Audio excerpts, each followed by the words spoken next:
Hello everyone, welcome back to my channel anime lover UK पे। अगर आप इस चैनल पे न्यू हैं तो प्लीज़ से सब्सक्राइब करें, लाइक करें, कमेंट करें।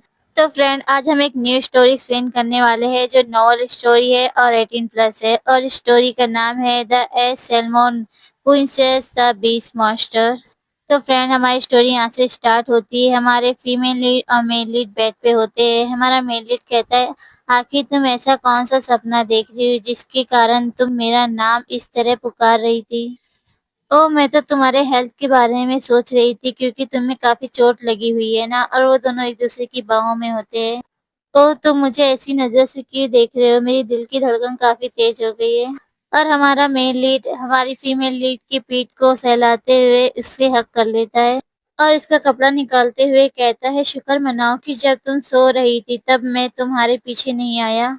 और हमारा मेल लीड हमारी फीमेल लीड को हग करता है, काफ़ी सारी जगह बाइट करता है, जिसकी वजह से हमारी फीमेल लीड काफ़ी ज़्यादा शाय फील कर रही होती है, काफ़ी वॉइस निकाल रही होती है और अपने मन में कहती है वो मेरी बात सुनने का नाटक कर रहा है।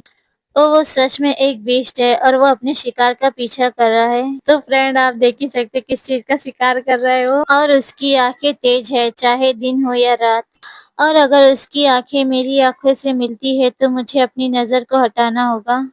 और वो अपने ख़्यालों में सोचती है, लेकिन अभी हमारी आँखें तो मिली हुई है। और हमारा मेल लीड हमारी फीमेल लीड को देखते हुए अपने मन में सोचता है, डार्लिंग, क्या तुम्हें पता है कि युद्ध के मैदान में तुमसे दूर रहना मेरे लिए कितना ज़्यादा मुश्किल है?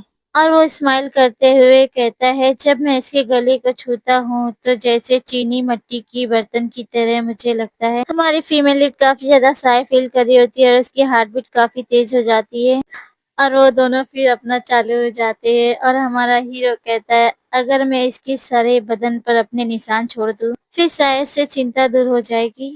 हमारी फीमेल लीड कहती है, ओह प्लीज रुक जाओ। और हमारा मेल लीड कहता है, नहीं, मैं बहुत लंबे समय से इंतजार कर रहा हूँ और खुद को रोका हुआ हूँ। ओह, लेकिन फिर भी तुम रुक जाओ प्लीज। और क्या होगा अगर तुम्हारे घाव फिर से बढ़ जाएंगे? और हमारा मेल लीड कहता है, तब तो फिर ये कैसा रहेगा? और वो उसे अपने ऊपर ले लेता है। और हमारी फीमेल लीड काफी ज्यादा शर्माते हुए कहती है, ओह, मैंने ये कभी नहीं सोचा था कि मैं उसके साथ इस तरह खत्म हो जाऊंगी। फिर हमें शुरुआत से स्टोरी बताई जाती है। हमें एक किंगडम दिखाया जाता है जहाँ काफी प्यारा पैलेस होता है और उस जगह का नाम होता है नॉर्थ फेरिया नॉर्थ मुड हाउस होल्ड। फिर हमें पैलेस के अंदर का सीन दिखाया जाता है जहाँ कई सारे कमांडर, गार्ड और जो बड़े-बड़े लोग होते हैं वो लोग डिस्कस कर रहे होते हैं कि हम चीज़ों को इसी तरह चलने नहीं दे सकते। और वो ओल्ड गार्ड डरते हुए बताता है, हमें डोमिनो में बिना सिर वाली लाशें मिली हैं और ये तीसरी बार है। फिर एक दूसरा एडवाइजर अपने सर को पकड़ते हुए कहता है, आखिर हमारे सेना को ही क्यों मारा जा रहा है? आखिर ये सब किसने किया है? फिर कोई टेबल पे अपने हाथों को पटकते हुए कहता है, ये साफ है, ये भेड़िए का काम है। और ये हमारी फीमेल लीड होती है जो हेल्थ नॉर्थ मून की मैडम है। फिर वो एल मैडम कहता है, क्या मैडम भेड़िया?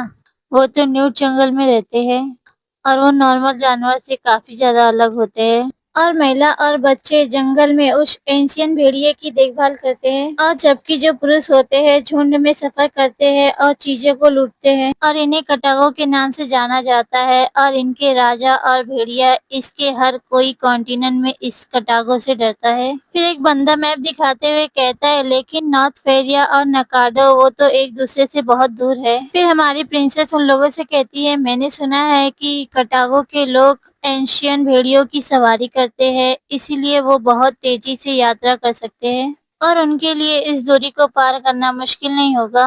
और वो सभी प्रिंसेस की तरफ देखने लगते हैं। तभी हमारी प्रिंसेस कहती है, तो क्या हम कोटागो पर दोबारा तहकीकात कर सकते हैं? और वो गार्ड घबराते हुए कहता है, नहीं प्रिंसेस, हम नहीं कर सकते। हमने पहले ही एक बार दोबारा कोशिश की थी अपने सेना को भेजने के लिए, लेकिन इनके सर काट के हमें वापस भेज दिए गए।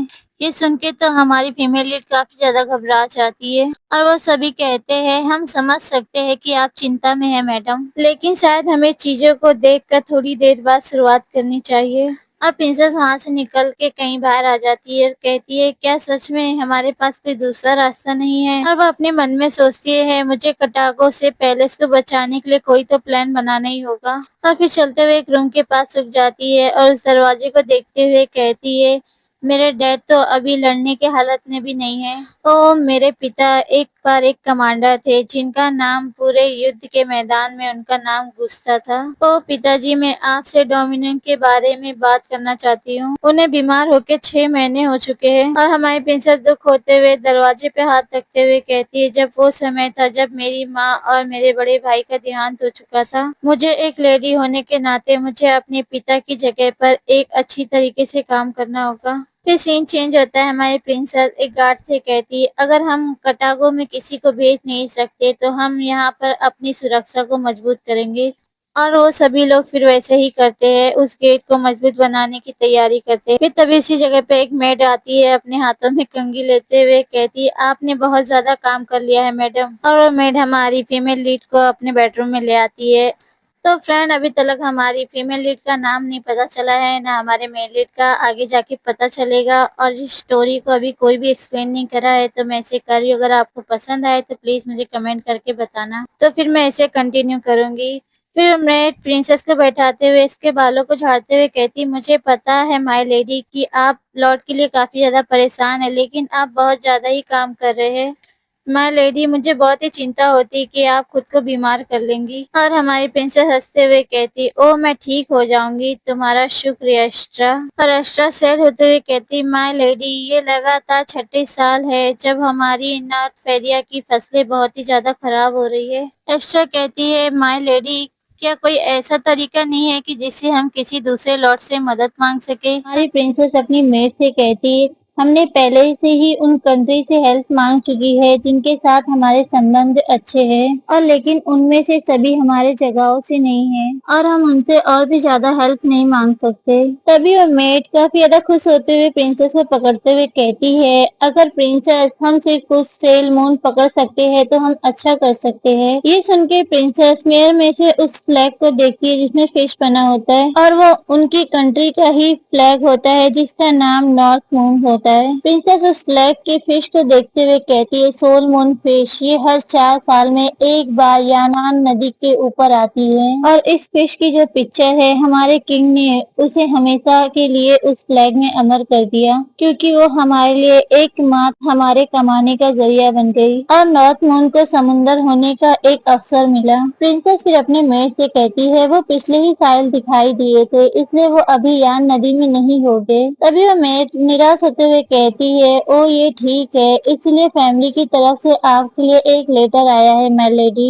और शायद से वो हमारी मदद कर सके। प्रिंसेस तभी शौक होते हुए कहती है, वो नहीं, उनके अलावा कुछ भी। लेकिन ऐसा क्यों? तभी मेड कहती, माय लेडी। प्रिंसेस तभी बताती है, एलेक्स फैमिली का उत्तराधिकारी चैटेन है और वो एक चालाक आदमी है जो अपनी चाहत को पाने के लिए वो कुछ भी करने के लिए तैयार रहता है, और मुझे इससे हैरानी नहीं होगी कि वो अगर इससे हमारी पूरे राज्य को चुराने की कोशिश भी की। और इसके अलावा वैसे भी चाहे हालात कितने भी खराब क्यों ना हो जाए, मैं उस आदमी से कभी भी मदद नहीं मांगूंगी। प्रिंसेस तभी खिड़की के बाहर देखते हुए कहती है, ओ क्या कोई और रास्ता नहीं है मेरे पास? मेड भी परेशान होते हुए कहती है, माय लेडी क्या बात है? प्रिंसेस बोली, मुझे लगा कि वहाँ पर मैंने कुछ देना बैंक के पास हिलते हुए देखा है। फिर सीन चेंज होता है और हम रिवर के किनारे कुछ लोगों को देखते हैं जो अंदर एक शैडो की तरह उस झाड़ियों में छुपे होते हैं। फिर उन्हीं झाड़ियों में से वही एंशियंट वुल्फ निकलते हैं जो काफी ज्यादा बैडली दिख रहे होते हैं,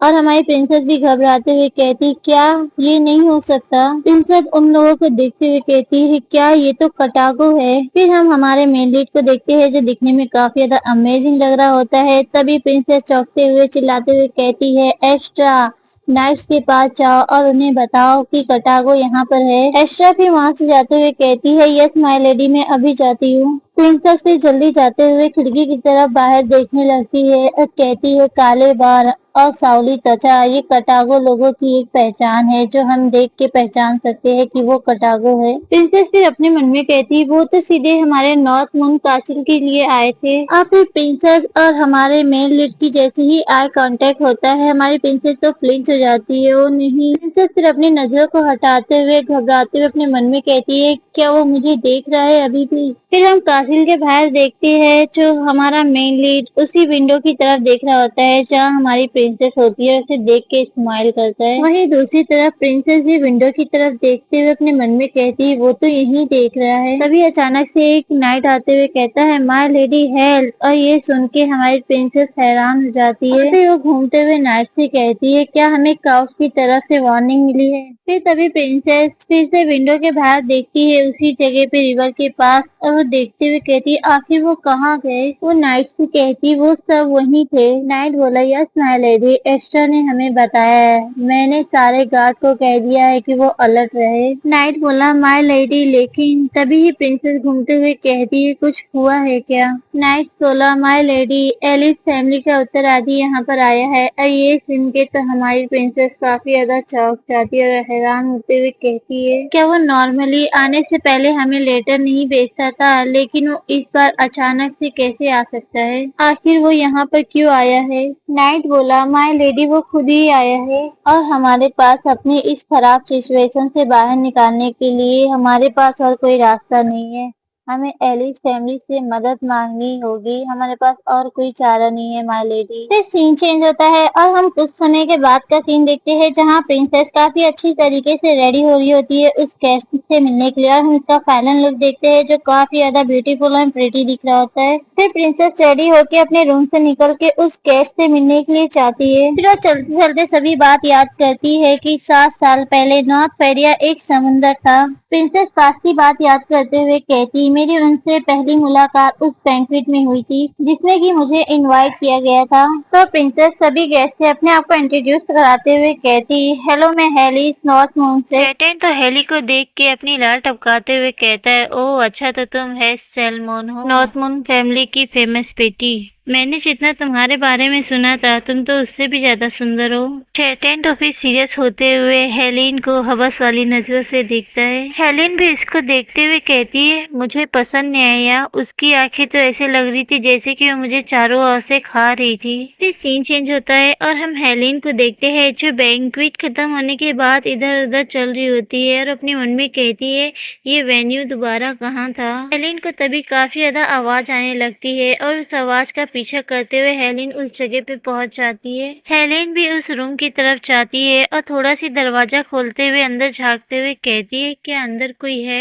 हेलिन तो जैसे ही रूम में झांकती है तो काफी ज्यादा हैरान हो जाती है और वहीं चेटन कुछ लड़कियों के साथ मौज कर रहा होता है, जैसा कि आप लोग इमेज में भी देख सकते हैं। अगर मैंने डिटेल के साथ कहा तो मुझे यूट्यूब की तरफ से स्ट्राइक मिल जाएगा। तभी वो गर्ल चेटन के बालों को रफ करते हुए कहती है ओ मास्टर चेटन। हेलिन तो ये सब देख के हैरान होते हुए कहती है वो तो उन महिलाओं के साथ अश्लील हरकतें कर रहा है। ये नहीं कि ये वही मैन है जिसे मैंने थोड़ी देर पहले ही ग्रीटिंग किया था। हेलेन को तभी चेटिन भी नोटिस कर लेता है और वो डोर की तरफ देखते हुए क्रीपी सी स्माइल करता है और हेलेन भी काफी ज्यादा डर जाती है इससे और वो बच निकलती है। हेलेन तो वहाँ से काफी ज्यादा घबराते हुए अपने मुंह को बंद करते हुए काफी तेजी से भागते हुए बताती है इसके बाद मुझे बार बार बुलाना। और वो चेटिन वो कुछ न कुछ तोहफे देके मुझे अपने करीब करना चाहता था, लेकिन हर बार मैं कुछ न कुछ बहाना बना के उससे दूर रहती थी और उससे बच जाती थी और मैंने सिर्फ उससे बातचीत ही करना ठीक समझा और मैं उसके साथ छोड़ना नहीं चाहती हूँ। लेकिन फिर हम प्रेजेंट में आते हैं और हेली दरवाजे को खोलते हुए उसे ग्रीटिंग करते हुए कहती ओह काफी समय हो गया हमें मिले हुए चेटिन।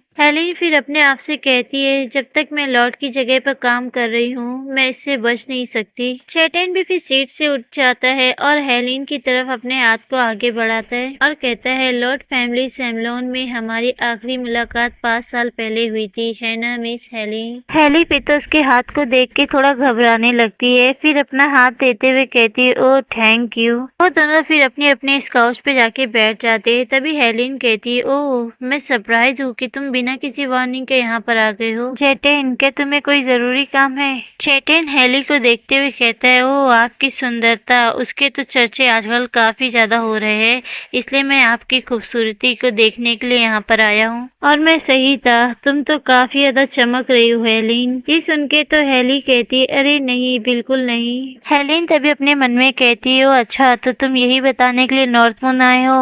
चेटेन तभी बोला, हेलिन, इसी तरह हम बहुत सारे अनाज को हासिल करने में कामयाब हो गए हैं और हमें खबर मिली है कि नॉर्थमून अपने लोगों को भोजन उपलब्ध करने के लिए काफी ज्यादा संघर्ष कर रहा है। क्या लॉन्ग टाइम फ्रेंड के लिए एक दूसरे की मदद करना क्या ये नॉर्मल बात नहीं है? चेटेन की सारी बातें सुन के हेलिन हैरान होते हुए कहती है, क्या वो हमारे पूछने से पहले क्या वो हमें ऑफर देने आया है? ओ चेटेन, मैं तुम्हारी ग्रेटफुल हूँ, लेकिन मुझे माफ करो, लेकिन मैं इतनी आसानी से ये एक्सेप्ट नहीं कर सकती।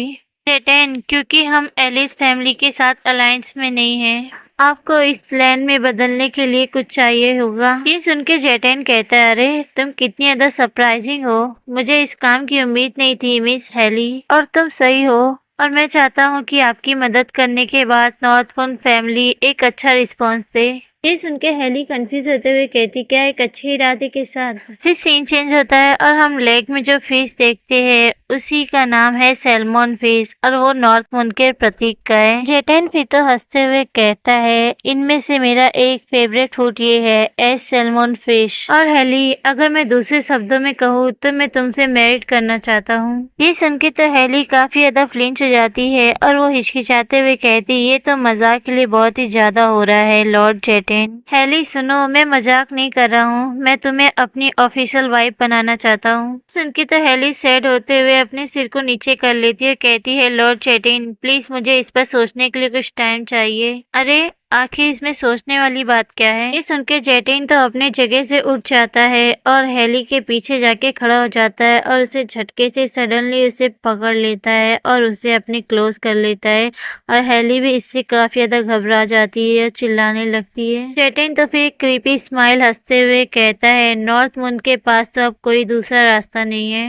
चेटेन तो फिर हेली को काफी ज्यादा टाइटली होल्ड कर लेता है और उसे काफी ज्यादा क्लोज कर लेता है और वो कहता है, मुझे तुम्हारे पैलेस की जगह में तुम्हें रखने की परमिशन दो। तभी हेली चिल्लाती, नहीं मुझे छोड़ो। तभी चेटेन टेबल की टी कप को गिरा देता है और हेली को उसी पे ले जाके लिटा देता है और उसके ऊपर आते हुए अपनी बॉडी को रफ करते हुए कहता है, ओ हेली, तुम मुझसे मैरिड कर लो, तुम मेरी हो जाओ। तभी हेली चिल्लाते हुए कहती है, नहीं मुझे छोड़ दो, जाने दो। चेटेन फिर तो हेली के बालों को कर्स करने लगता है और उसके बालों को छूने लगता है। तभी हेली चिल्लाते हुए कहती है, बंद करो इसे चेटेन। चेटेन लेकिन हेली की एक भी बात सुनता नहीं है और उसके नेक के पास क्लोज जाते हुए उसके नेक पे किस करने लगता है और हेली भी इससे काफी ज्यादा फ्लिंच हो जाती है। चेटेन तो फिर एक भूखी भेड़िया की तरह उस पे टूट पड़ता है, उसे हर जगह किस करने लगता है जिससे कि हेली काफी ज्यादा फ्लिंच हो जाती है और उसे चेटेन किस करते हुए कहता है, जब से हम मिले हैं मैं इसी बारे में सोचता रहता हूँ। ओ हेली, तुम्हारी स्किन बहुत ही ज्यादा सॉफ्ट है।